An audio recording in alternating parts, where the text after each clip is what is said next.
accordance with the Municipal Conflict of Interest Act. Councillor Wilkinson? Yes, I will be unable to discuss or vote on agenda item 11.8, affiliation policy. I have an indirect pecuniary interest as my spouse is a member of a group directly affected by this policy. Thank you, Councillor Wilkinson. And Councillor Martin, I saw that you also had your hand up. Yes, Mayor Salonen, I'm a member of the Wilmot Family Resource Center Board, which is being considered as a grant recipient, so that's under 11.5. I don't know if there's any way of removing it from other applicants, since there are quite a number of applicants. Thank you very much, Councillor Martin. I will turn over to Mr. Kelly to advise on that. Sure. Through you, Mayor Salonen. Yeah, as in previous years, if Council does have a pecuniary interest on one of the applications, the process has been to remove that application specifically, consider all other applications, vote on that, where Councillor Martin in this case could participate, and then we do a secondary resolution to consider the application, in this case for Wilmot Family Resource Center, and Councillor Martin would not be permitted to vote on that. So I have anticipated that there would be a disclosure, and as such I prepared amended recommendations and provided them to the clerks for tonight's agenda. That's great. Thank you very much. Okay, now moving into, there are no minutes from a previous meeting, no public meetings, and no presentation. And for the consent agenda, there also is nothing. So, on to reports. The recommendation is that the report COR 2022-37 outlining feedback from the 2023 pre-budget consultation be received for information purposes, and further, that staff be directed to incorporate feedback from the 2023 pre-budget consultation within the draft of the 2023 operating and capital budgets. To get this on the floor before we hear more about this report, can I please have a mover? Moved by Councillor Martin, and may I have a seconder, please? Seconded by Councillor Dunstall. So now we will turn it over back to Mr. Kelly to introduce the report.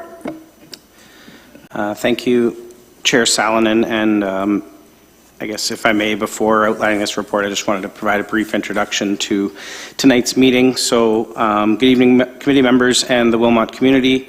I'm very pleased to be here for our first meeting of the Ad Hoc Budget Advisory Committee for this new term of council.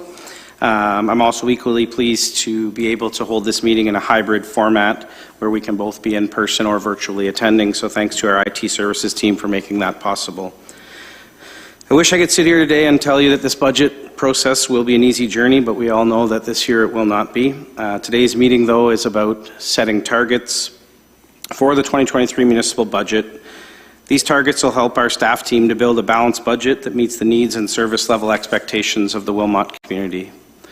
The budget will begin by sharing and listening to what we've done through the pre-budget consultation, which will provide a lens on what key priorities exist from Wilmot residents. We're confident that you'll hear through this process that it was very consistent with what each of you heard from residents during your campaigns. We'll provide an overview of the target levy adjustments that staff recognize as necessary to set our community up for success in 2023. Budgeting a municipality that is growing is challenging in a normal year. Add to that the fact that most, if not all, services provided by my peers are considered critical in nature to this community, which makes it extremely difficult to choose and prioritize. Community expectations across all service areas are growing at a faster pace than the revenues those service areas have to provide. Today you'll hear staff say that we haven't seen a budget like this in years, and this year inflation is making it difficult to continue providing core services and fulfill capital priorities. The size of inflation we're seeing and the escalating capital costs driven by the non-residential building construction price index are very concerning.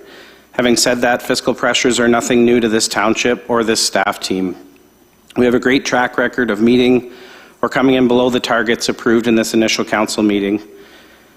On top of the pressures of inflation, staff are also dealing with new legislation under various provincial bills, which you've heard recently, and a number of unknowns in regards to costs and funding. As staff, we share your concerns about affordability and the impact of increased taxes, and we're equally concerned with revenues and their ability to sustain the services that our residents and businesses rely on. Our hope is at the end of this meeting and this budget process, you'll have a better understanding of the environment we're projecting for 2023 and what staff see as the best avenue to ensuring a balanced budget that meets our community needs.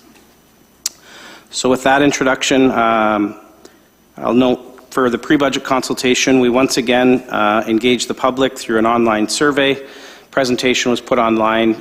Through that survey, which closed on November 1st, we received a record 131 responses. Our staff team and corporate services compiled the responses to those questions within the report before you. Overall, it should be noted, as it is within the report, the majority of respondents were specifically focused on 3 key issues: the status of the Prime Minister's path, gravel pits, and farmland protection.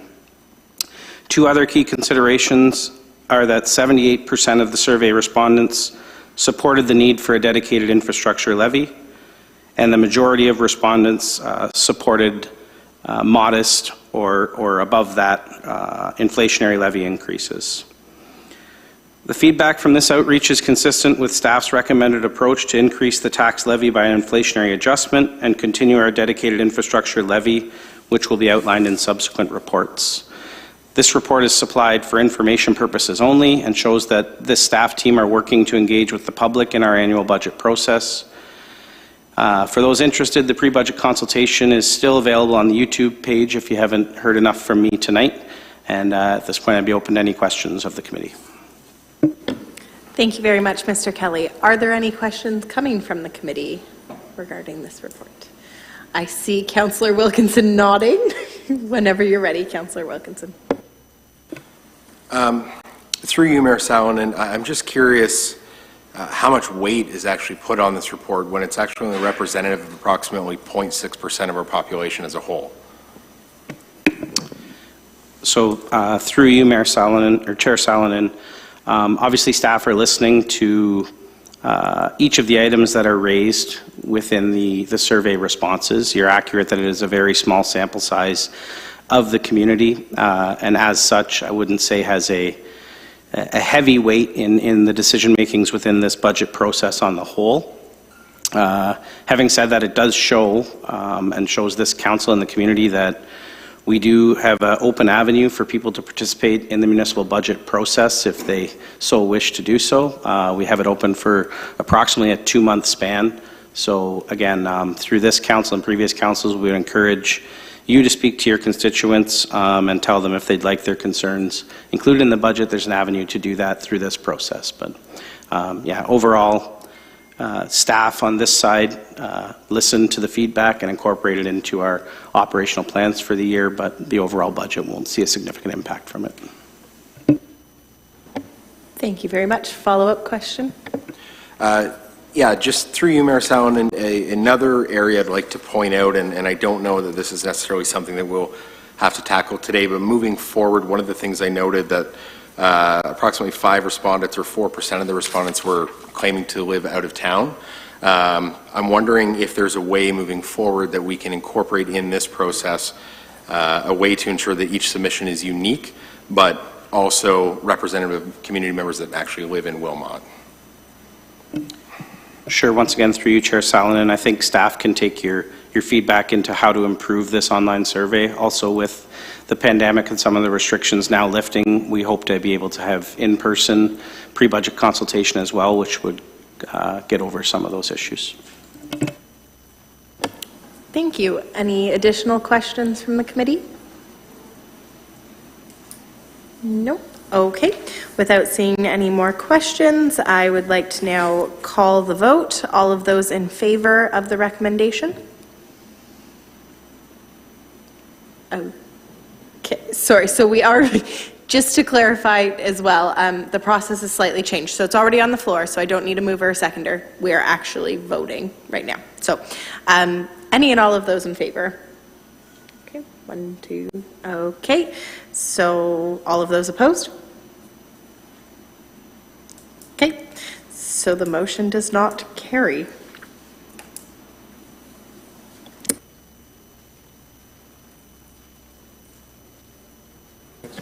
On to the next report. So 11.2, which is the inflationary tax levy adjustment, COR-2022-35. The recommendation is that the ad hoc budget advisory committee approve and recommend staff prepare the 2023 municipal budget based on the principle of an inflationary levy increase of 4.8%, which will be monitored through the budget process and further. That staff be directed to develop governance policy for annual tax levy adjustments that utilize the core CPI median measurements to calculate inflationary impacts on the budget. May I please have a mover? Moved by Councillor Wilkinson, and a seconder? Seconded by Councillor Sadhu. So it's now on the table, and I will call on Director of Corporate Services and our Treasurer, Mr. Kelly, again.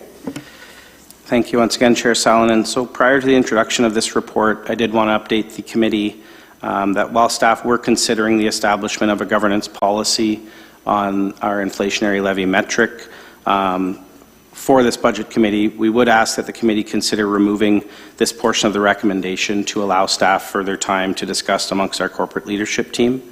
So we would be looking for a revised motion, if possible, that only considers the first part of this motion, which is the 4.8% target adjustment to be monitored throughout the budget process. Okay, so before you get into the report, we will vote on that proposed amendment. Do I have a mover to remove? Sorry, I will read the new proposed motion or recommendation. So the new recommendation will be that the ad hoc budget advisory committee approve and recommend staff prepare the 2023 municipal budget based in principle on an inflationary levy increase of 4.8%, which will be monitored throughout the budget process. So may I please have a mover for this amendment? Moved by Councillor Martin, and may I please have a seconder? Seconded by Councillor Dunstall. Okay, so that is now and a vote. All of those in favor of this new amendment change? Great, that has been carried. Really happy I have my deputy clerk here. And, so now the new recommendation that's on the table, we will pass it back over to you, Mr. Kelly. Thank you, and thanks to Deputy Clerk Curtis for stick handling that. As noted, this report is seeking committee endorsement of a target inflationary levy adjustment of 4.8%. It's clear this should not be considered approval of this tax levy adjustment. Staff will be utilizing this target to compile operating and capital programs for 2023 and will bring forward the final levy requirement at the conclusion of the budget process in late February. Between now and February, staff will be presenting you several reports outlining the current status heading into fiscal 2023, outlining proposed capital initiatives for the 2023 year, and then detailing the service level expectations and operating requirements across all departments and divisions. At that time, with all of that information in hand, the expectation is this committee will be responsible for approving what will be the total tax levy to be used to support township requirements in 2023. However, for tonight, we are merely looking for a target to be set ahead of that process. For the past 12 years, the Ad Hoc Budget Advisory Committee has followed the practice of using core CPI as our township's metric for a levy increase guideline. Core CPI has proven to be a stable approach to adjusting costs as it excludes some of the most volatile items from its calculation. The background of this section of the report gets into more detail as to why staff recommend the continuation of core CPI median as the preferred target. In keeping with our past practice and being realistic about inflationary pressures on municipal operations, staff are recommending a target inflationary adjustment of 4.8% be applied for 2023. This inflationary adjustment is the highest percentage staff have witnessed in recent history, which was expected as we continue to witness one of the highest inflationary environments across all sectors of our economy. The adjustment will generate $480,000 in additional funding for 2023, resulting in approximately $52.60 in additional annual taxes to the average property owner. Prior to assessing the impact of this levy adjustment, staff also factor in assessment growth. As noted in the report, 2022 assessment growth in Wilmot Township was the lowest we've seen in recent years and the lowest across the entire region of Waterloo. Assessment growth for 2023 will generate a dismal $37,700 in additional funding. From a comparison perspective, staff have discussed proposed levy adjustments, inflationary levy adjustments with lower tier municipalities across this region and across the province. While our inflationary adjustments the inflationary adjustments we heard range from 3 to 13%, it should be noted that some municipalities have a much larger base levy and are experiencing significantly higher assessment growth, which enables a sub-inflation levy adjustment to be achievable. One key cost driver, aside from the capital construction costs, general operating expenses, is staffing costs, which are included at a 2.1% COLA adjustment for 2023.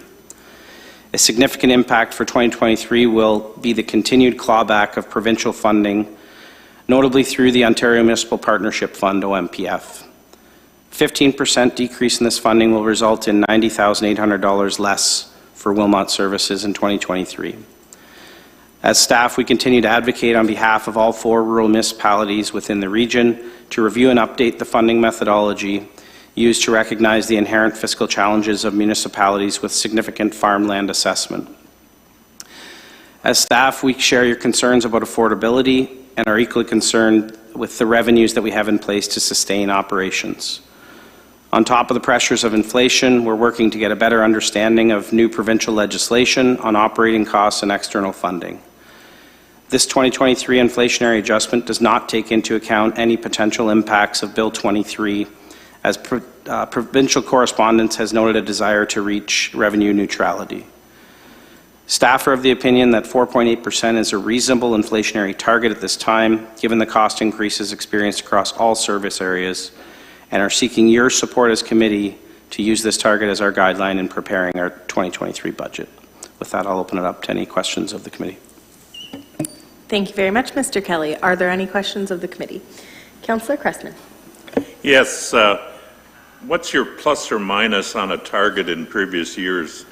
In other words, how close have you been in developing budgets against inflationary targets that you've used previously? Sure, that's a great question. Thank you, Councillor Cressman. I guess from a plus-minus perspective, there's never been a plus. I'll give you that comfort at the start. We have never not achieved the target in my time with the Township of Wilmot. We have came in under it, not significantly under, but slightly under the target. It is, as noted within this report and in future reports, going to be very challenging to find the efficiencies or find alternate revenue streams that would be able to withstand the inflationary pressures that we have right now. I think it's clear in every aspect of our lives, the impact of inflation. That has no difference here with the operations that we have in Wilmot. Everything is costing significantly more, while our staff team is extremely efficient and diligent in finding cost savings. Being able to come in under that or significantly under that, I wouldn't say would be realistic for 2023. Additional questions from the committee? Councillor Wilkinson. Yeah. Thank you for taking the time to prepare this and obviously make the argument for. One of the questions I do have through you, Mayor Salonen, is the staff compensation cost of living adjustment is being suggested at 2.1%. I'd be curious to know what that is represented in actual dollars. That's through you, Chair. That's definitely not information I have at my fingertips right now, but can easily follow up with what the impact of that would be. Additional questions from committee members? Councillor Wilkinson. I have another question regarding anticipated future assessments. Do we have any sort of indication as to where MPAC is potentially going or when they may resume regular assessments so that we can get a more accurate number moving forward? Through you, Chair Salonen, we did hear at recent communications with the province through the AMO conference and through other outreach that it's still yet to be confirmed what exact timeline they're going to go with the reassessment schedule. We share your concerns at the staff level and across, I would say, all municipalities, that the longer we wait, the bigger impact reassessment will have. At this time, there's no clarity. I'm hopeful, it definitely won't be for the 2023 budget year, I can tell you that. Hopeful that by 2024 we can have something in place. But again, the advocacy efforts of area treasurers to make sure that's moving in a timely fashion are definitely not lost on me. Any more questions from the committee? Okay. With no more questions, I will now call the vote. All of those in favor of the... Yep. If I may. Oh, yep. I'm not quite sure how to do this, so Chad, looking to you for a little bit of guidance here. I'd actually like to put forward a motion to refer this report back to staff for reconsideration, Okay. potentially adding lower levy. Okay, I'm going to look to Deputy Clerk Chad here. Through the chair to Councillor Wilkinson, you could put on an amending motion to refer this item to a future date. And we will incorporate discussions that have been happened here in the report. Does the future date need to be identified? Yes. Okay.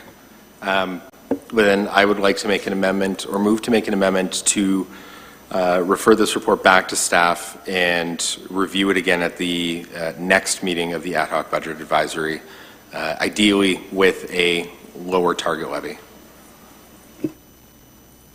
Okay, so Councillor Wilkinson, you're moving that. May we please have a seconder for that amendment? Seconded by Councillor Sadhu. All of those in favor of that amendment to defer to our next committee meeting? Okay, so that motion has passed. So now we are voting on... No, that has just moved. Okay, sorry.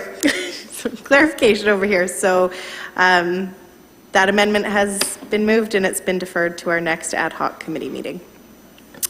Moving along to 11.3, the dedicated infrastructure levy adjustment. I will read the recommendation, which is that council approve a dedicated infrastructure levy adjustment 2.8% to be included within the 2023 municipal budget, and further that the proceeds from the infrastructure levy be allocated directly into the township's infrastructure reserve fund, and further that the use of these funds be dedicated to achieving sustainability within the township's long-term capital forecast and assessment management plan. May I please have a mover?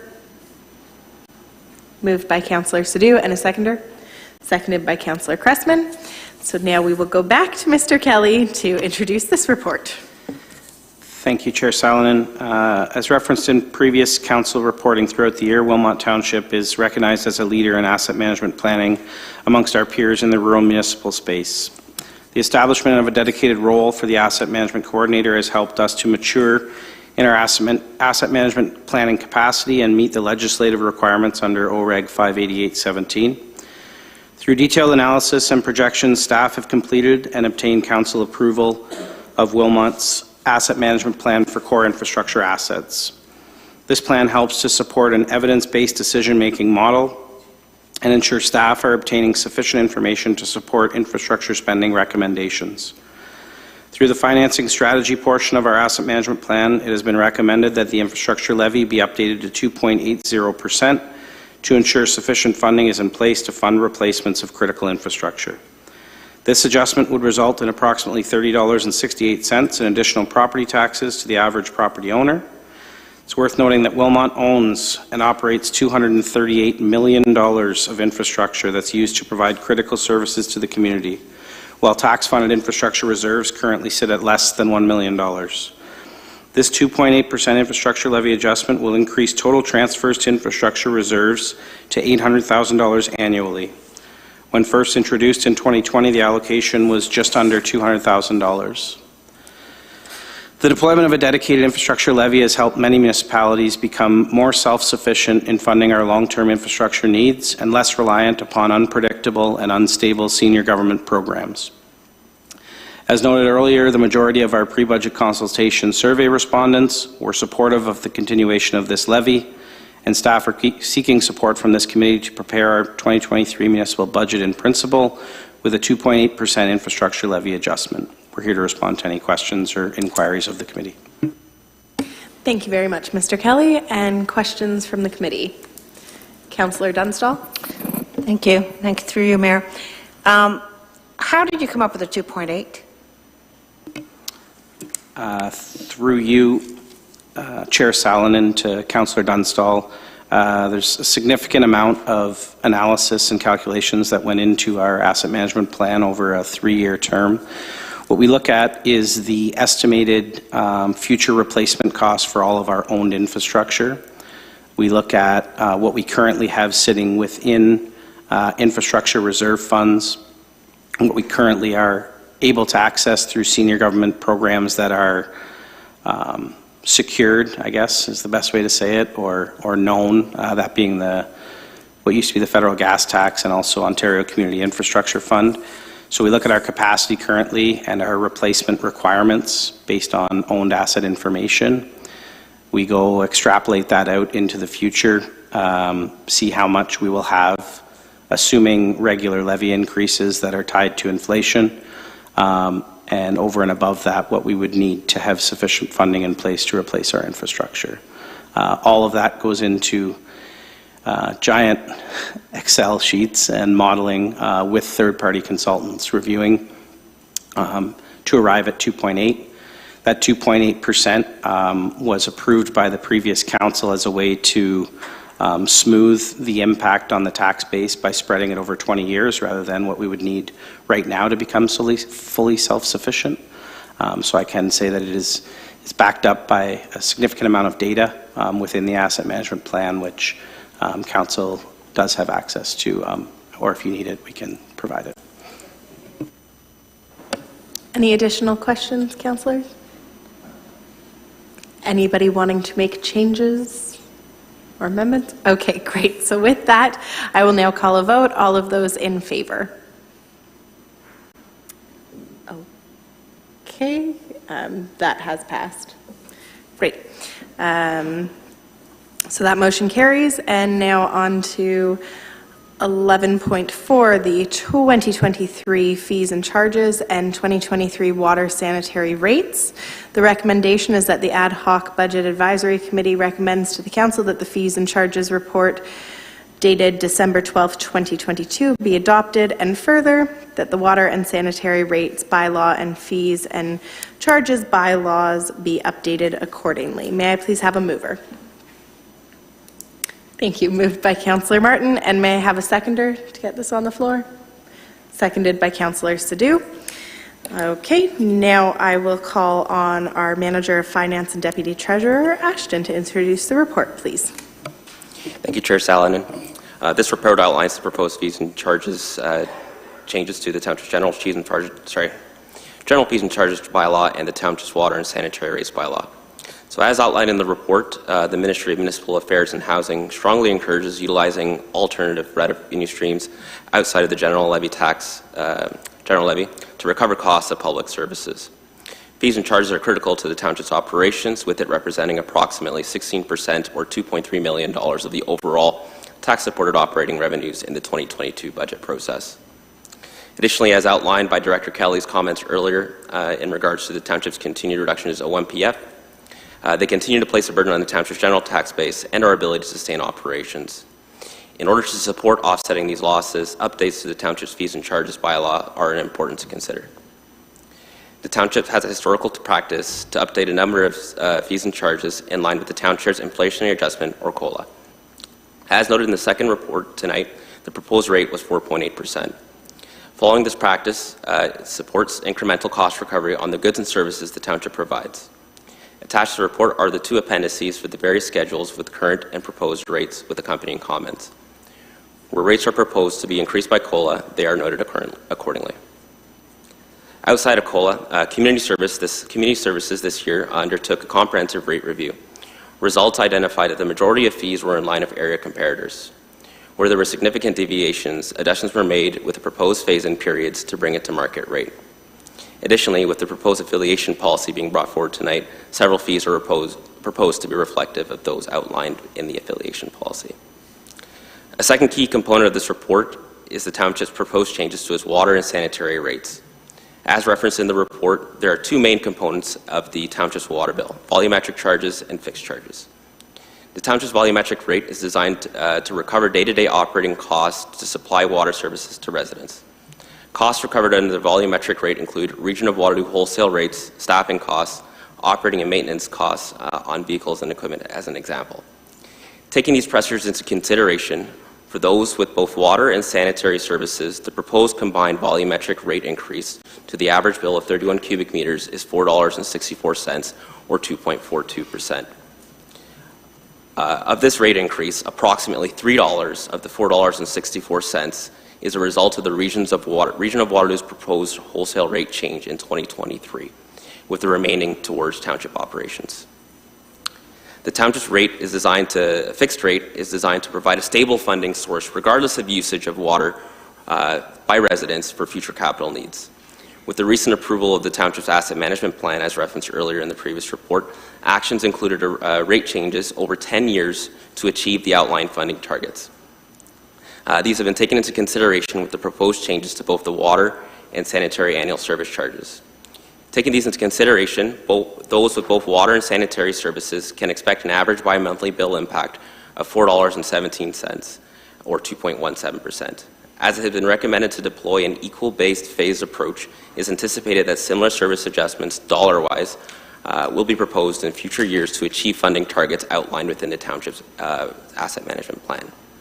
So combining both of the volumetric and fixed rates, this arrives at an average bi-monthly bill impact of $8.81, or 4.59%, for both with those with water and sanitary services, or $3.49, or 4.09% for those with only water services.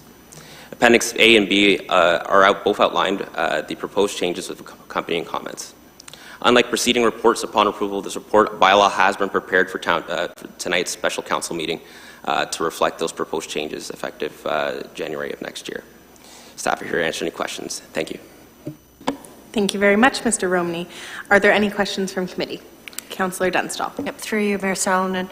I noticed on the fee schedule that there are a few new charges that hadn't been charged before. Was there any kind of, is there any kind of amount that we can put to those where you anticipate how much revenue that's going to add? Through you, Mayor Salonen, depending on the service, it would be based on the educated guess by the directors of whoever's department the fees you're referencing to. So those estimates will be incorporated into the budget process. Perfect, thank you. Any additional questions? Councillor Wilkinson? There was a couple sections through you, Mayor Salonen, and what I'm looking for, it would be more information regarding what the revenue generation of some of these items actually bring forward to the township. One of the concerns that I can share with staff that I'm hearing from constituents more and more is that our services for access to facilities and rental of our facilities is prohibitive, and that they're not being used simply because of the price structure that exists, as well as some of the add-ons associated with it. So I'd like to know, is there a report that exists that can show us what some of these are generating in revenue and what isn't? I can try and jump in there. Yeah, I think the best resource to identify what's being generated in revenue from user fees and charges would be our quarterly operating updates, where we do break down line by line how much revenue we're receiving from rental of community centers, how much revenue we're receiving from engineering service fees or development fees. I think that would be a good starting point. And if, as a member of committee, you needed additional detail into what that line's made up of, we could provide that for you. As to the concerns from constituents, I can't speak to that myself, but I don't know if any staff would at this time. Mrs. Jackson? Oh, that's my mother-in-law's name. Sorry. Through Chair Salonen. I guess what I would say is that the comprehensive fee survey that we did this year provides information that there are some rates where we are a bit higher than others, but generally speaking, we are aligned with the Waterloo region and the surrounding areas. So we could provide some additional information from the survey work that staff did. It took, I think, 4 to 6 months to gather all that information. So we do have that resource available if that's something that council would be interested in seeing for comparison reasons. Thank you. Additional questions, committee? A follow-up through you, Mayor Salonen. With regards to some of these rates, are we able to review them sort of closer to hitting fiscal 2023, given that there are some reports that could potentially come to us and help direct us in a different way? Through you, Chair Salonen, I think one of the challenges with that is that the fees and charges bylaw is set to be updated as of January the 1st. There aren't any additional meetings of council or this committee before then, so essentially you would be looking to defer the effective date of these increases. Any deferral of that obviously will impact revenue estimates for the year ahead, so I would obviously give that some strong consideration, but yeah, if it wasn't approved tonight, it would need to come forward to a future council meeting because fees and charges bylaws need to be approved by open council. Just before I go over to you, Sandy, if I can just get clarification, we can at some point as a council, should they choose, reopen these fees and charges and the bylaw and reassess. So for example, when we get more information on Bill 23, we could reassess fees and services? Yeah, through you, Chair Salonen, that's a great example. Though typically we don't open the fees and charges bylaw in the middle of a budget year with unknown information, specifically Bill 23. We may need to open it up. We wouldn't want to get into a practice of opening it up every council meeting to adjust a fee, but I guess with direction from the committee or from council as a whole, we would consider opening it up partway through the year for an additional review. And Sandy, you can go ahead. Thank you, Chair Salonen. Just a little bit more context to what Mr. Kelly mentioned. A lot of the facility rental rates come into effect in September for community services, so arena rental rates increase in September, a number of the other facility rates as well. So that may provide some additional opportunity if you feel there's a need down the road to look at it again. However, for marketing purposes, we really do need that January 1 start date for changing our software system for some of the courses that do start effective January 1, and for advertising those fees to the public, just to add that little information. Thank you. Any additional? Councillor Christman.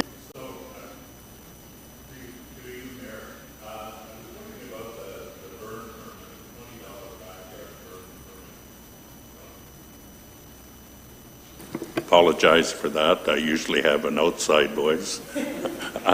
Through you, Mayor Salonen, I was wondering about the $20 backyard burn permit. I believe last year, or maybe I wasn't up to speed, was the first year I got a flyer and about it. I've certainly heard that knocking on doors as being a bit of a complaint from residents. Can I understand the rationale for putting that in place? Is there, other than to collect some money? Through the chair, the rationale was the report that was delivered last year, when it was implemented, outlined several costs that were being incurred by the Township Fire Services to false alarms, illegal burns, putting tremendous financial strain on our township in the range of, it was in excess of $20,000. We had a lot of complaints about people burning the wrong things, and that was tied to the legacy permits that were existing in the township for many, many, many years. It's been my experience with burn permits that if you don't renew that process every year, residents tend to have, they forget some of the rules. With the legacy permits, we had people who were looking at bylaws that were 20, 25, 30 years old, and that's what they were using as their guide. in spite of the fact that the bylaw had been updated several times over the years. So putting that in, wrapping that up, we went to the annual permit process, which is very successful across many, many municipalities, so that we use that public education moment through the renewal process to educate our citizens each year on the responsibilities. And tied with that is the administration cost, which was arrived at the $20. It was never intended to be a money maker. It was intended to cover the administrative costs of staff and the time that we take to work with each resident through the process. Thank you very much. Councillor Dunstall. Just for information's sake, when I was reading, and I'm sure I had read this, there was over 500, I want to say 540, but it was over 500,000 that was lost in revenue because of things that we gave, I guess, when we waived fees. That seemed like a very high number to me, and I was wondering if there was anything specific, because it did seem like such a high number. If it's categorized, you know, if it's something where it's for the Minor Hockey Association or the service groups, or do you have any more information on that? Through Chair Salonen, there is a breakdown of that amount that staff can provide. A large portion of it is the 35% discount for minor sport groups. I believe the second largest, I'm trying to remember off the top of my head, that is covered in the affiliation report that's coming up. So I'll try and dig that out before that report's presented and provide that for you. Okay, thank you. Yes, go ahead. Thank you. Many of the questions tonight related to the fees and charges. You know, I recognize the struggle that we have as a township. We considered the tax levy increase this evening and deferred that because we recognize the pressure that there is on our community in terms of tax increases. We look to fees and charges as a means of an alternate revenue source. And that really does help to alleviate the pressure on that tax rate increase. And the premise behind that really is so that those who are benefiting from a service are the ones that are paying for it. So if there are services that do not benefit the general tax base as a whole, then we seek to see if we can implement user fees to be able to offset those tax rate increases. It is important that we do pass the fees and services or fees and charges bylaw in a timely manner, as Director Kelly indicated, because we need that in place to be able to charge our fees beginning January 1st and also estimate our revenues for the year. We are always happy to engage with our citizens and our user groups to understand issues that they may have with our fees and charges. So again, happy to provide that data to you so that you can see the comparison data on how our fees and charges are landing in comparison with other municipalities. But also happy to hear from our ratepayers as well as to how they're impacting them with that thought of affordability. So by all means, if you're hearing from your residents, please send them to us so that we can understand the nature of their concerns. But again, this is the difficult piece of trying to balance the budget, and this is definitely a tool in raising revenue. Thank you very much. Wilkinson. If I may, through you, Mayor Salonen, just a general comment in response. I will say this, my concern is not so much the cost of fees. I think, if anything, I'm looking for us to generate more revenue through user fees. If our citizens are using the services, then they should help pay for what is being used. My comment with regards to the facilities, just to clarify, is that I think they're priced in a way right now that they're prohibitive, meaning that we're not actually renting them out. Or we have requests from individuals to rent them out, and therefore we're actually losing that revenue to our competitors. So I'd like to see a report that will detail, is there a way that we can potentially lower those fees and costs associated with our room rentals so that we can potentially generate more revenue down the road with those. Thank you very much. Are there any additional questions from committee? Okay. So then we will go ahead and now call the vote. All of those in favor? Okay, and that is passed. Okay. Moving on to report 11.5, which this one we do have Councillor Martin. So we are going to confirm that Councillor Martin, do you wish to participate in the discussion and voting on the municipal grant submission outside of the item where you have declared your conflict of interest? And if so, I would ask that the clerk split the recommendation to deal with these items separately. Is that what you'd like to see, Councillor Martin? Yes, I would if I could. Okay, most certainly. So we will now ask for the clerk to please split those, and if you could read that new recommendation then.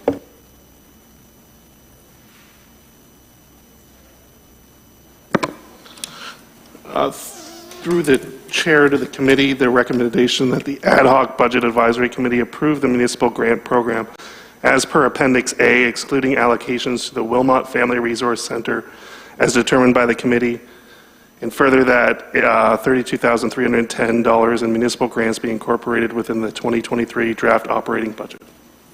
Thank you very much. May I please have a mover? Moved by Councillor Sadhu, and a seconder? Seconded by Councillor Wilkinson. Okay, so we are now going to go over to Ashton again to please introduce this report. Thank you, Chair Salonen. So in September 2022, the Township released the application process for the Municipal Grants Program. In this year's intake, the Township received a total of 21 applications, with 17 from associations, 3 standing grants, and 1 from an individual. Of these applications, 8 were new, and as per past practice, the Township includes a full copy of these applications for information purposes. Of these 8 applications, the Township is proposing funding towards 2 of them, and rationales included in the report and the attached schedule. For the remaining 6, the Township recognizes the importance and impact that these initiatives have on the community. That being said, staff had determined that these initiatives either fell under mandates of senior levels of government, such as those of healthcare, or a duplication of services provided by the Township. Lastly, for those applications relating to truth and reconciliation matters, staff are recommending that regional funding programs such as the Waterloo Region Upstream Funding Program or working with the Reconciliation Action Partnership would be better suited for these types of initiatives. The Township continues to recognize the truth and reconciliation as key priorities for the community and as such have continued to actively participate within the Reconciliation Action Partnership, promoting and participating in National Indigenous Peoples Day, National Indigenous History Month, National Day of Awareness of Missing and Murdered Indigenous Women and Girls, National Day for Truth and Reconciliation, flying the Every Child Matters flag each September, and providing learning resources to staff in the broader community. Staff would recommend including a letter of support for those organizations seeking funding through those regional partner programs. So attached to the report includes the schedule of all applications received with a 5-year history for your information. Taking into consideration the applications received and overall proposed funding, the total amounts to just over $70,000, representing a 7.3% increase year over year in tax-supported funding towards this program. Upon approval of this report, staff will incorporate it into the 2023 operating budget and will distribute funding to these programs in late Q1 2023. Thank you, and staff are here for any questions. Thank you very much. Do we have any questions coming from committee on this report? Yes, Councillor Wilkinson. I'm curious, when reviewing the amount requested versus the amount proposed, there's 3 items where you're proposing giving more than what is being requested, and I understand the justification for that is measuring it against the core CPI. Would it be possible to potentially go back and save those funds and just provide what is being requested? Through Chair Salonen. Absolutely, if at the direction of the... As a point of order, I worry about the question because it may be affected by the pecuniary interest that I have. So I don't have the exact number, but two of the increases are affected by the, are being proposed through the Wilmot Family Resource Center. So maybe I should be removed from the entire discussion, I don't know. We're just quickly sorting that out logistically, if you'll just give me one moment here. Through you, Chair Salonen, to Councillor Wilkinson. Yeah, the two specific grants you're speaking of do associate with where the pecuniary interest was and will be discussed under the separate motion, so I'd probably defer that question to that conversation. Through you, Mayor Salonen, I count a total of 4. 2 of them, yes, would be discussed in the separate motion.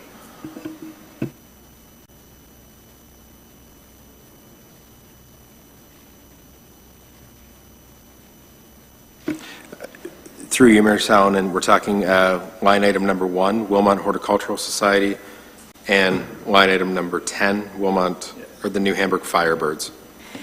Thank you. So I think it would be appropriate if we were to discuss in that context. Would you be comfortable with that if we discuss just those 2 line items, Councillor Martin?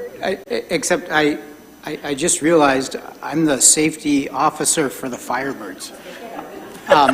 And I forgot to mention that in my earlier pecuniary interest. Okay. Thank you very much for notifying us now. Can we propose to remove the Firebirds and put that into the second part of the amendment? Is that allowed? I'm sorry. That's okay.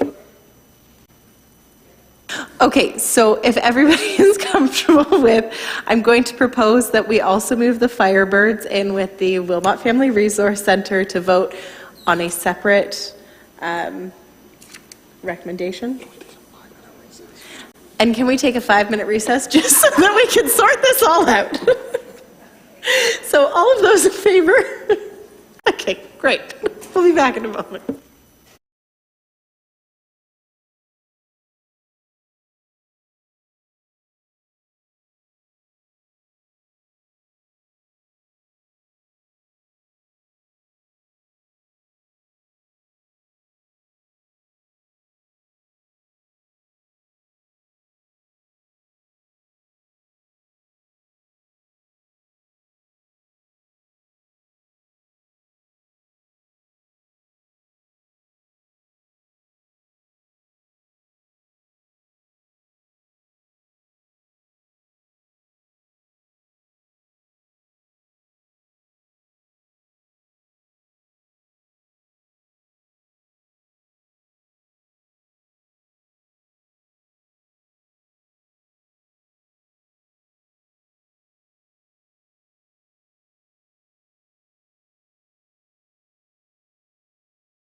Thank you very much, and we're reconvening after that short recess. So we are going to move forward with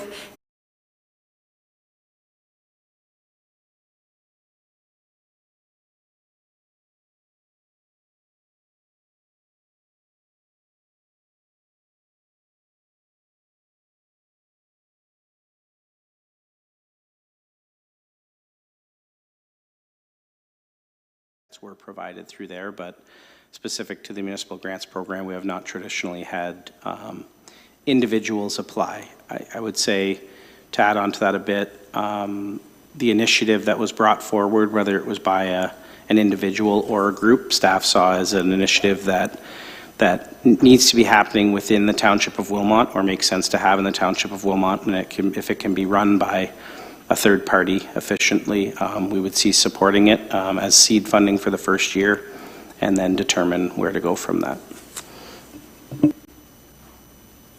Out of curiosity, is that in consideration of all of the events regarding International Women's Day that take place in Wilmot? Yeah, I would say from staff's perspective, we weren't aware of alternate events that the Township of Wilmot itself was holding. So a lot of the past practice with this was if events or initiatives are occurring within the township that are done by a third party, where the township doesn't need to run them themselves, we would support that, obviously, with input from the township. That's what this is consistent with, but again, it's up to the committee if they would like to move away from that type of approach. Staff would have to adjust the calculations. And just one more question, actually, on line 22 as well. Under the justification, it says alongside the usual in-kind services to support this event, such as hall rentals and communications. I'm just wondering, what exactly does that include? Like, traditionally, do we give a free hall rental or a reduced rate? What would that encompass? You can talk about the hall rental. Through the chair, they would use the grant money to offset the cost of the hall rental. Thank you. Any additional questions from committee? Anybody wanting to make amendments or further changes? Okay, then with all of that considered, may I please have a vote for all of those in favor of this new amendment recommendation? Okay, and that passes. Thank you very much. So now we will move on to the recommendation that Councillor Martin will excuse himself from the conversation, but you're welcome to stay in the room, should you want. You're allowed to stay in the room as it's a public meeting. You just can't engage in the conversation. And the recommendation is that the Ad Hoc Budget Advisory Committee approve the municipal grant allocation to the Wilmot Family Resource Centre and Firebirds as determined by committee, and further that, once I have the calculation of the amount, which I will give you in a moment, said amount in municipal grants be incorporated within the 2023 draft operating budget. Through you, Chair Sallin, be $40,212. That's the combination of the two allocations proposed to Wilmot Family Resource Centre and the allocation to the New Hamburg Firebirds. Thank you very much. Do we have any questions on this recommendation, committee? Councillor Wilkinson? Through you, Mayor Salonen, there's to fund a portion of operating cost associated with an Indigenous worker to assist Wilmot Township, item 4B. Is there any sort of report or insight as to what value that is bringing to the township discussion at present?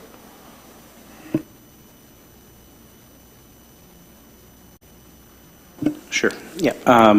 Through you, Chair Salonen, to Councillor Wilkinson, this application was brought forward 2 years ago when the Indigenous elder position was created at the Wilmot Family Resource Centre. The original allocation request was for $15,000, which is, I would say, a small portion of the total fee for that service. This individual has been present as the Indigenous elder at Wilmot Family Resource Center for the last 3 years. This would be the continuation of supporting that service, but I would hand it over to CAO Chambers to speak to the benefits of that. Thank you. Through you, Chair Salonen. Yes, we do engage with Elder Nina to advise us on various projects. And she is involved in community events related to in the Indigenous community as well. So it is a benefit. This did predate me here, so I guess I would ask back to Director Kelly. Is it my understanding that there is an end date to this in the agreement? Was it for a specific number of years? Through you, Chair Salonen, I believe there was a specific number of years. I don't have it at hand, but we can follow up on that. So yes, we can. We'll get that information and follow back up with you. Councillor Cressman. Through you, Mayor, given the region has appointed one as well, and some of the grant requests have gone up through bypassing the township and moved to the region, would there be any, I'm not sure how the funding and how they allocate responsibilities, but any comments whether new appointments at the regional level fulfill some of the duties? If I actually may jump in, I do know that specifically our schools within Wilmot Township do benefit greatly from having the Indigenous elder through the Family Resource Center. There are a lot of services that are provided that way. I can't speak to the actual amounts, but I do know that that's one big benefit versus having a regional elder only. But I don't know if any staff would like to make comment. Yes, I do know that, in addition to the engagement that she provides with the township, she does provide valuable services through the Resource Center, supporting Indigenous women in need. And so we do share her time significantly with the Resource Center, as her primary duties are around that. Any additional questions from committee? Okay. I realized I forgot to ask for a mover, so can I have a mover to actually get this motion on the floor, please? Moved by Councillor Sadhu, and seconder? Seconded by Councillor Dunstall. And now I will call the vote. All of those in favor? Okay, and that is carried. Okay, on to report number 11.6, target levy adjustments, level of service. The recommendation is that the Ad Hoc Budget Advisory Committee endorse a target special levy adjustment of 2.2% for additional service levels, which will be monitored throughout the 2023 budget process. To get this on the floor, may I please have a mover? Moved by Councillor Sadhu, and a seconder? Seconded by Councillor Martin. Thank you. And I will now call on our CAO, Sharon Chambers, to introduce the report. Thank you. Through you, Chair Salonen. The CAO and the corporate leadership team review staffing requirements as part of the annual municipal budget process, and we present requests for new staff through level of service requests to the Ad Hoc Budget Advisory Committee for endorsement each year. The 2022 budget included several new staff positions to address the workload associated with growth. So as part of the 2022 budget, I identified the need for a comprehensive review of the township's organizational structure and staffing resources. And at that time, I recommended that the township engage the services of a third-party consultant to undertake an organizational structure review and people plan project. Council approved that project in the capital budget, and it was awarded to Whitesell and Company. The project was launched in May, and we did have an anticipated projected completion date of September 30th. And unfortunately, the project was delayed due to unforeseen circumstances, and I will say it was a personal issue related to the consultant. It's a small consulting firm. And so we've had to push out that estimated completion date. We are working on the final report at this time, and it's anticipated that it will be completed within a week or so. And we would be presenting that to Council in a closed session in early January. The completed plan will identify our proposed organizational structure and priorities for future staffing resources. So it really was to stop looking at this on a one-off basis and create a longer-term planning strategy for our human resources requirements in consideration of the pressures that we're seeing around growth and ensuring optimal service delivery. We typically would have that budget number increase when you're setting your targets, and unfortunately, due to the delay of that project, we hadn't. So we thought that we would put a 2.2% placeholder within the budget so that you could set your budget targets at this time. Based on roughly what we would anticipate the needs are going to be coming out of the plan. Understanding that you did defer the previous decision, or you've referred that back to staff on the target levy increase, this may be something that you would also want to defer until you have that discussion at the next Budget Advisory Committee meeting, but I will leave that to Council's discretion. Thank you very much. Are there any questions coming from committee? Yes, Councillor Cressman. I would see that deferring it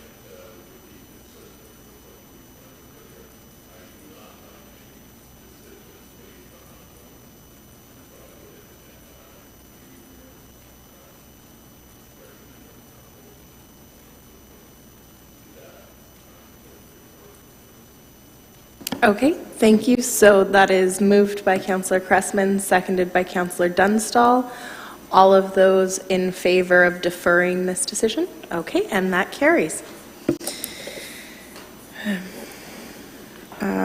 Right, on to 11.7, which is pre-budget approval of 2 ice resurfacers. The recommendation is that staff be directed to seek pre-budget approval to incorporate $375,000 plus applicable taxes into the 2023 capital budget for replacement of 2 ice resurfacers at the Wilmot Rec Complex. And further, that staff recommend to council that the contract for supply and delivery of the 2 electric ice resurfacers be awarded to Zamboni Company Limited by the means of the Canoe Procurement Group of Canada. To get this on the floor, may I please have a mover? Moved by Councillor Sadhu and a seconder. Seconded by Councillor Wilkinson. And we will now have the Director of Parks, Facilities and Recreation, Sandy Jackson, to introduce the report. Thank you, Chair Salonen. So this report outlines the current status of the ice resurfacing equipment at the Wilmot Recreation Complex and seeks pre-budget approval for authorization to proceed with ordering 2 replacement ice resurfacers through the Canoe Procurement Group of Canada as per the recommendation read by Chair Salonen. Ice resurfacers are an essential component for daily operation of a successful and safe arena facility, and neither of the 2 existing ice resurfacers at the complex are currently able to operate to a standard that is acceptable for a twin pad facility due to end of useful life. As a result, rental Zambonis have been brought into the facilities as of the start of the 2022-2023 hockey season. Ideally, staggering the purchase of these costly units is preferred. However, the current condition of the equipment will not accommodate that approach.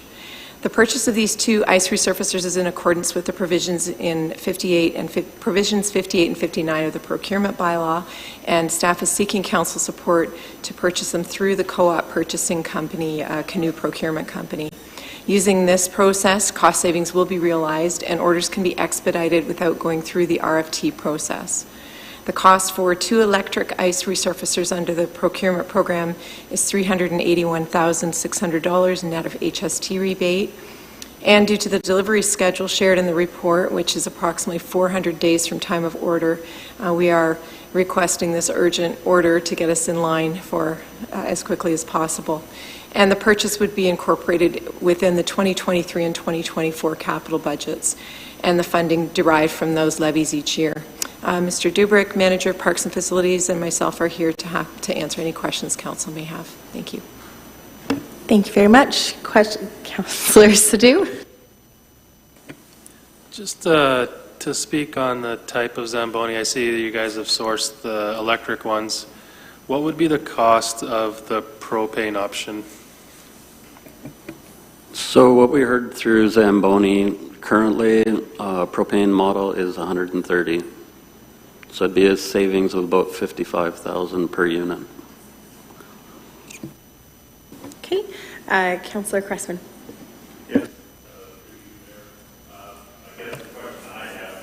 Point of order. Oh, sorry. Councillor Cressman hasn't been using his mic. Thank you. Sorry. Through you, Mayor, I can get one thing right.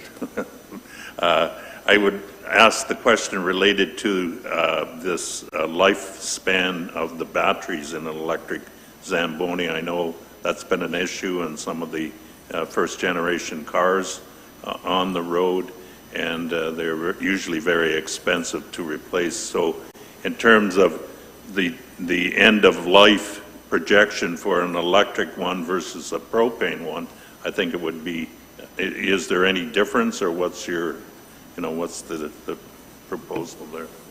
So our propane unit, 2007, we operated that for approximately 5 years, and after 5 years, we blew an engine in it. Needed an engine replacement to the tune of about $40,000. The battery life, we're being told, is approximately 8 years, and our current electric ICER servicer is now 8 years old, and we are seeing the battery life diminishing very quickly. So back then, we were told, battery replacement of $10,000, but now you're looking at about $30,000. Councillor Dunstall, you had your hand up before. Do you still have a question? Yeah, my understanding is, and you may know better than I probably do, that the emissions from the propane are relatively minimal. So I'm just wondering if there's a potential here to save $110,000, why that wouldn't be considered. So when you run the propane machines indoors, we have dedicated fans that turn on. So in an arena, we're treating this air and spending a lot of money to keep your envelope, humid, like get the humidity out. So when you do run a propane machine, you're taking all that air you just spent, and as the machine's going around, it off-gases emissions, and then our fans have to turn on. And for approximately 15 minutes, those fans run and bring in fresh air. And then in turn, we have to retreat that fresh air every 50 minutes. When the electric machine's out there, no venting's required, no emissions. Any additional questions from committee? Councillor Wilkinson? Yeah, through you, Mayor Salonen, what is the expected maintenance cost over the life period of each unit, in particular propane versus electric? Our staff just does the general maintenance. So on a propane unit, you would have regular oil changes. You have to get emissions testing every year. As with the electric machines, all you have to do is bring a battery manufacturer in once a year, and they can check the life of your batteries, see that everything is in line. So the propane unit, on a twin pad, we are about $10,000 a year on propane usage versus about $2,000 in electric. Additional questions from committee? Councillor Sadhu? With the third ice pad being planned in the future, will 2 be enough to sustain the 3 ice pads, or will that be a lot more wear and tear on the Zambonis?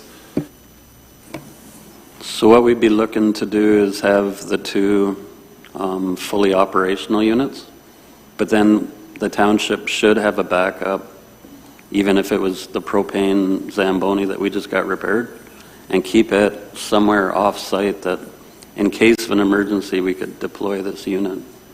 Because 2 can do the 3 pads, but only if everything's operating correctly. Councillor Sadhu? Just to that point, so I understand the need of having a backup.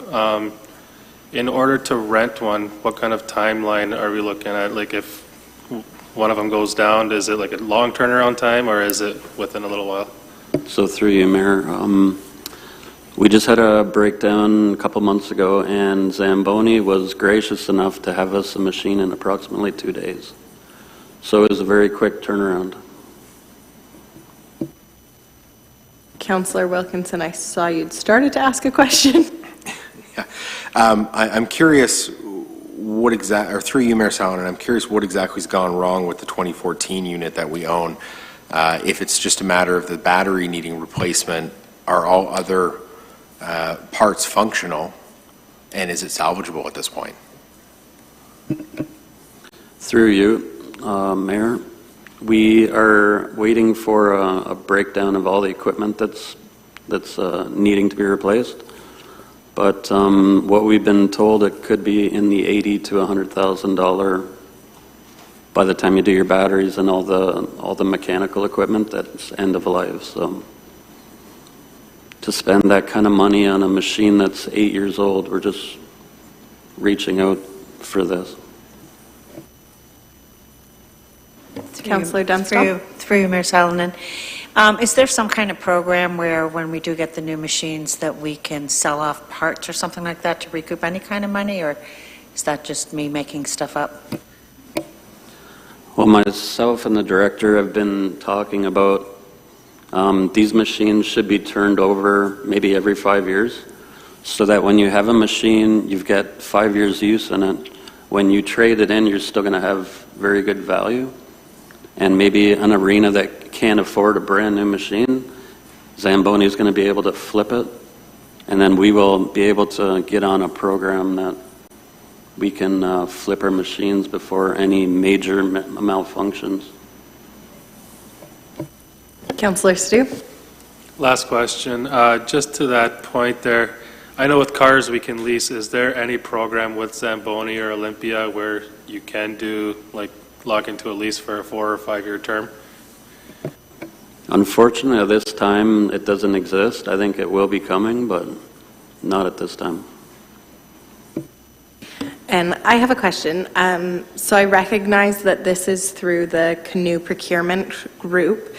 Are costs comparable for the Olympia company for their machines as they are locally produced in Elmira? I was curious on that. I'm going to have to lean on Patrick Kelly on this one. I know, looking at the pricing, it is in line, but I'm not sure how the canoe procurement actually works. Yeah, through you, Chair Salonen, through canoe procurement, we have access to what are, I guess, would be known as vendors of record, or people that have best pricing contracts through the canoe procurement program, which is across all municipalities in Canada and beyond. Currently, that vendor of record, I'm not sure that's the terminology they use, is Zamboni Company Limited, and Resurface Corp is not a member of the canoe procurement program. So the option was taken due to timelines to get this order placed as soon as possible, to follow the provisions of the bylaw and use cooperative or group purchasing for this purchase. So I can't speak to the cost comparisons between what was obtained for the Zamboni and what could be obtained through Olympia. Thank you very much. Are there any final questions or changes or amendments anybody would like to see? Councillor Stu, are you reaching to your mic, or no? Okay. In that case then, I would like to call a vote. All of those in favor? Okay, and that carries. Now on to the final report of our committee today, which is the affiliation policy. Just a reminder that Councillor Wilkinson, you did declare a pecuniary interest, so you will not be able to participate in the discussion, but you are welcome to stay. I will now read the recommendation that the Community Services Department affiliation policy be recommended to Council for approval, and further, that subject to Council approval, the affiliation policy, the historically discounted uses of Township facilities be grandfathered for a minimum of 1 calendar year for the implementation date, and the historical discounts to the community players be continued until such a time that the anchor tenancy agreement is brought to Council for approval, and that staff be directed to implement the Council-approved affiliation policy effective April 1st of 2023. To get this on the floor, may I have a mover? Moved by Councillor Sadhu, a seconder, seconded by Councillor Cressman. I'll now call back on Sandy Jackson to introduce the report. Thank you, Chair Salonen. So this report outlines the current my apologies, wrong report. This report requests Council support of a new affiliation policy to formalize relationships with existing community groups and to provide guidelines for newly formed groups who use Township facilities and properties to provide recreation, leisure, and or wellness opportunities for our residents that are not provided by the Township. Although this is a best practice used in many communities, it is a new process to the Township. With respect to timing, the policy is being presented this evening to Council in conjunction with the fees and charges bylaw, as there are references in the bylaw related to affiliated group use. Historically, staff had minimal guidelines to determine which community groups would qualify for free facility use versus being charged full or partial rental rates. As a result, some groups were provided with different benefits than others for a variety of reasons. The affiliation policy, along with the fees and charges bylaw, is intended to provide consistency and clear guidelines to staff and community groups regarding fees, discounts, and free access to facilities and services based on established criteria. The fees and charges bylaw does not provide staff with the authority to waive or discount fees without Council approval. Hence, moving forward, staff will rely on the bylaw and, if approved, this policy to make all decisions regarding free and discounted use. Ms. Okrafka, Manager of Community Services, is going to outline a little bit more about the policy, and we're going to play tag team on this report. Thank you, Sandy. Through you, Chair.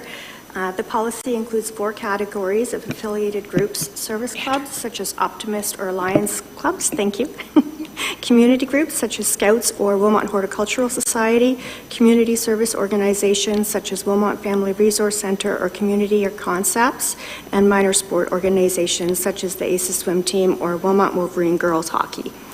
Each of those categories has a list of benefits that supports the group's needs, such as 3 free uses of facilities for events or banquets for service clubs and free monthly meeting spaces. The chart in the staff report and on pages 5 and 6 of the policy outlines the specific benefits for each category. Use of the facilities that go beyond free access outlined in the chart would be charged at established rates outlined in the fees and charges bylaw. The information was reviewed with the community groups earlier this year when staff hosted 2 virtual meetings to present and discuss the draft affiliation policy.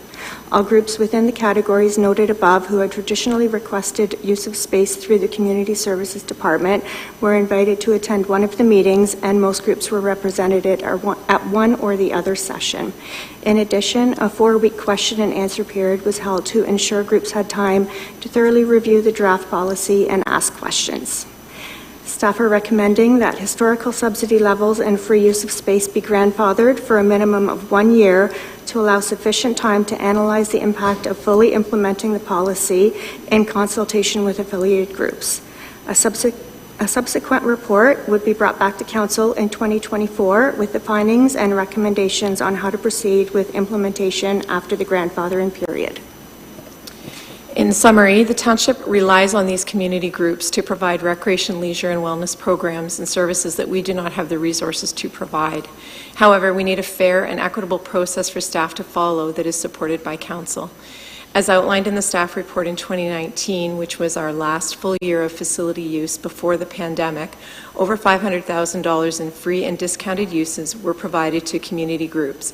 To pause and answer Councillor Dunstall's question of earlier, I did a really quick math count, and Appendix B has the whole list of exactly who has discounts, and if you add up the minor sport youth groups, it's about 300,000 of that 500,000, just to answer your question. To date, for 9 months of 2022, this number is over $350,000. Continuing to support groups through tax-assisted discounts is important. However, additional revenue generation, as identified earlier by our CAO, is an important consideration to offset continuously increasing operating costs. 2 more notes of interest in the report. The community players are referenced in the recommendations and within this report to grandfather their current uses and fees until we are able to develop an anchor tenancy agreement for them for the use of the New Hamburg Community Centre. In addition, special events are not included in the affiliation policy, as a separate future report is planned to consider discounted and subsidized access for special events. Change is often met with resistance. We acknowledge the increased responsibilities of applying annually for affiliation, and we understand concern about change from within the community. However, this is a really important step in ensuring access for all residents and to services and facilities, and that it's fair, equitable, transparent, and sustainable. And we're happy to answer any questions Council may have. Thank you. Thank you very much. Are there questions of the committee? Councillor Martin. I have a question about why I'm not clear ahead of time, and that is, I realize that the Wilmot Family Resource Centre is named as an example of a community service organization, and I'm questioning whether I should have declared a pecuniary interest on this one as well. Just one moment.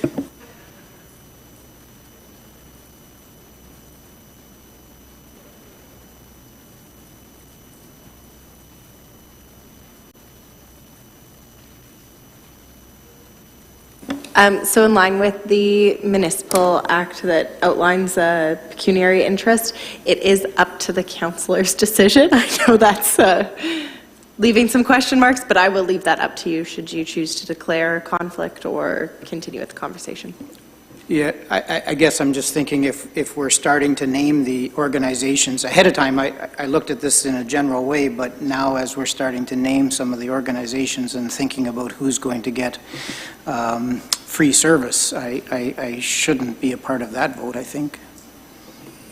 Okay, so is that you declaring a conflict of interest then? That's right.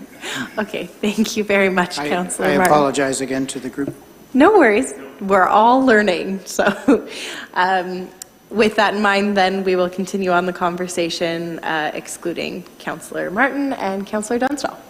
Thank you. Through you, Mayor Salonen. That 35% for the minor sports, that discount, is that typical for all regional sports? Through Chair Salonen, it varies from community to community. Some are 20%, some are 50%. We did gather that information when we did our fees and charges review around the area, and 35 was middle of the pack, approximately. Any additional questions from the committee? Councillor Sadhu? I'm not sure if you'll have the answer for this, but if we do go ahead with the affiliation policy, what kind of total subsidy would we be looking at, or how would that change the numbers? Through the chair, it's difficult to estimate that because we're grandfathering the existing events for the first year of implementation. I don't anticipate a significant change. However, any new activities that organizations want to utilize facilities for, they would be required to pay the rental fees. So there could be some increase, plus any new groups that are not affiliated, such as Kitchener or Waterloo organizations that are not part of the township that might want to come in and utilize facilities. They would be required to pay the full rental rates. So there could be an increase of a few $1,000s. It's difficult to estimate until we see how things go. But in a couple of years, that shift could be a little bit more substantial as far as how much revenue we can add. Councillor Cressman.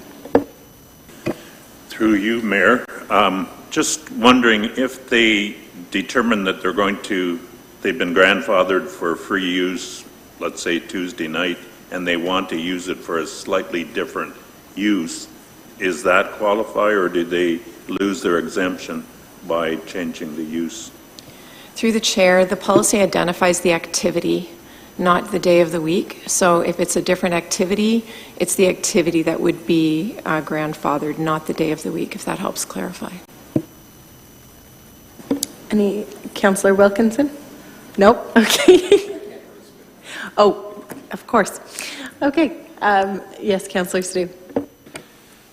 So basically, we look to implement this for the year, and then, to my understanding, at next year, we can relook at it and see if some groups were more affected than others and make changes to the policy? Through the chair, exactly. It'll provide us an opportunity to, first of all, we're seeking implementation for April 1, so we need some time for all of the groups to apply, so we'll use the beginning of the year for the application process. We'll implement this as of April 1. We'll do a full calendar year to April 1, 2024, and then we'll do some consultation with the groups throughout that year, and then after that year is complete, we'll be able to compare what they used historically, how many historical events were actually used. Not all of them will come back, for example, we anticipate. And then we'll also be able to see how many new activities were requested and added, and any new groups that came in, and we'll be able to provide a more fulsome report as to the impact of grandfathering those events and whether or not Council wishes to continue grandfathering or whether you want to do something different with the process at that time, if that helps. Councillor Stu. And through your consultations with the user groups, do you anticipate majority of them will be signing up for the affiliation policy, or are they just... Through the chair, it's to their benefit to do so, so we anticipate that all of the groups who regularly use our facilities, obviously our minor sport groups want to keep their discounts, and our organizations such as Optimist groups want to keep their free monthly meetings and things like that. So it's not an onerous process. It's a fillable PDF online, and we will walk anybody through the process that has any concerns or questions. Manny and her team are excellent at working with the groups, so we'll make sure that they're assisted along the way, and we do anticipate the majority will apply. Is there a deadline for grandfathered affiliates to do the application? Like, say, it's an organization that didn't realize they needed to apply, and come, March of next year, they're looking for a facility, and can they still apply? Through the chair, to you, Chair, we'll be as gracious as we can be, but we are really hoping to get everyone applied through by March, so that we can do we have to review each application, make sure they have all of the terms met, and any information that we require from them. So we are hoping everyone will apply by March. If there's some stragglers, we'll reach out personally. We know these folks, and we'll take care of them the best we can. Great, thank you. Any final questions, comments? Okay, in that case, I will call to vote. All of those in favor? Okay, and that is carried. So now we will move on to the adjournment, and the recommendation is that we now adjourn to meet again at the call of the chair. May I please have a mover? Moved by Councillor Cressman, seconded by Councillor Wilkinson. All of those in favor? And that carries. We're now adjourned.